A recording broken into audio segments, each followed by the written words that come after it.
April 13, 2022.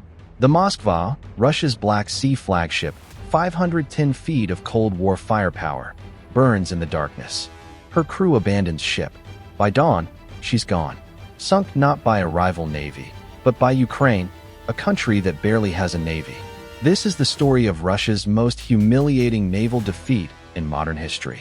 Welcome to Mr. Torque Official, where we explore powerful ships through deep research, real history, and clear storytelling, from their creation to their final fate. Moskva was not designed for this war. Built in 1979 as the Slava-class guided missile cruiser, she was a Soviet answer to American aircraft carriers. Her mission: destroy carrier battle groups before they could launch strikes. She carried 16 P-1000 Vulkan anti-ship missiles, each weighing 7 tons, flying at twice the speed of sound, capable of sinking a carrier with a single hit. She displaced 12,500 tons fully loaded. Her crew, 510 officers and sailors. Armament: missiles, guns, torpedoes, and the S-300 air defense system, the same system that protects Moscow itself. On paper, Moskva was nearly untouchable.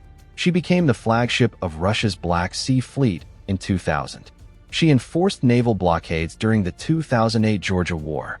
She supported operations in Syria.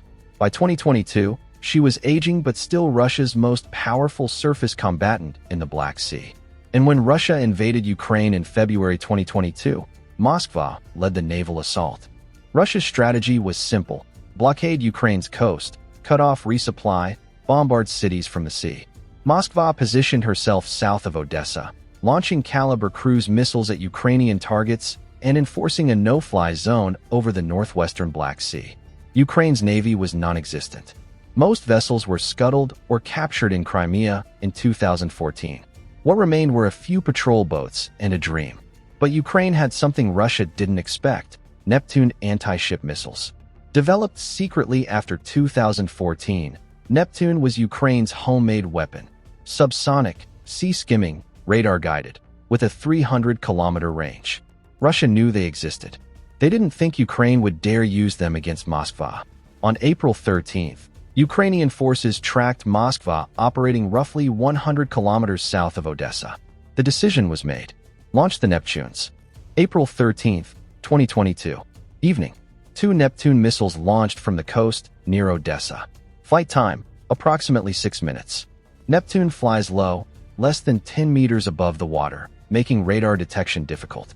Moskva's S-300 system, designed to intercept aircraft and ballistic missiles, struggled to track sea-skimming threats. Reports suggest the crew was conducting routine operations. No heightened alert. No evasive maneuvers. The first missile struck Moskva's port side amidships. The warhead, 150 kilograms of high explosive, detonated inside the hull. Fire erupted immediately. Fuel, ammunition, stored missiles, all potential secondary explosions. The second missile hit seconds later, compounding the damage. Moskva's crew fought the fires. Ammunition began cooking off. Explosions tore through compartments. The ship lost power. Communications went dark. Within an hour, the situation was critical. The order came: abandon ship. Russian rescue vessels arrived. Sailors jumped into the Black Sea. The official Russian count: 396 crew rescued. That leaves over 100 unaccounted for. Russia claims 1 dead, others missing. Independent estimates suggest 40 to 50 killed, many more injured. By morning, Moskva was listing heavily. Efforts to tow her to port failed. Rough seas, uncontrolled flooding, and structural damage sealed her fate.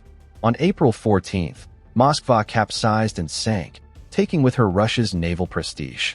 Russia's Ministry of Defense released a statement: a fire of unknown origin caused ammunition to detonate. The crew was evacuated. The ship sank while being towed to port in stormy weather.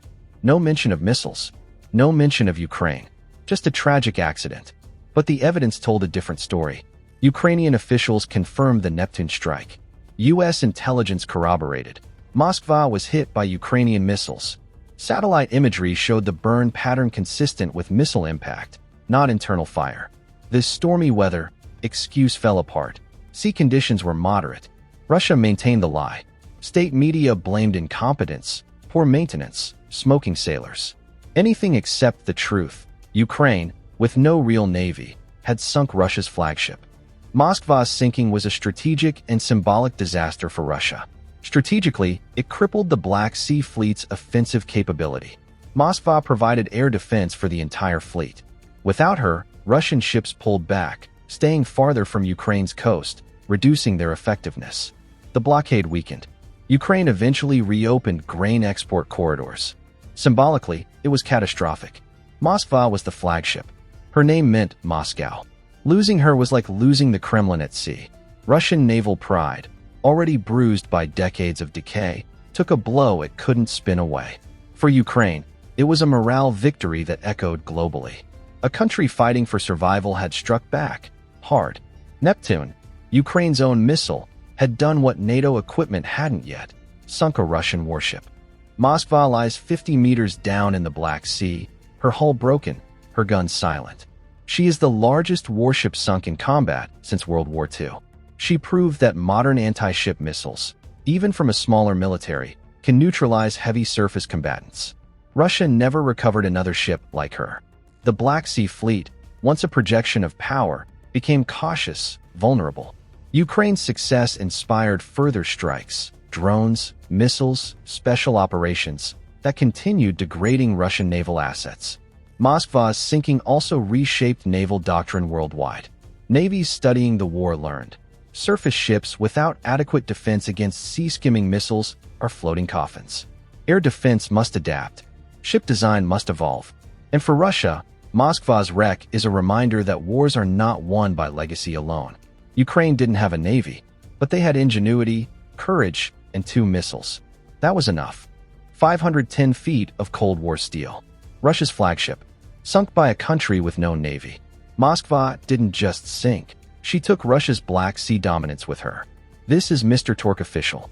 Subscribe for more naval warfare deep dives, which we cover next video. Vote in the comments.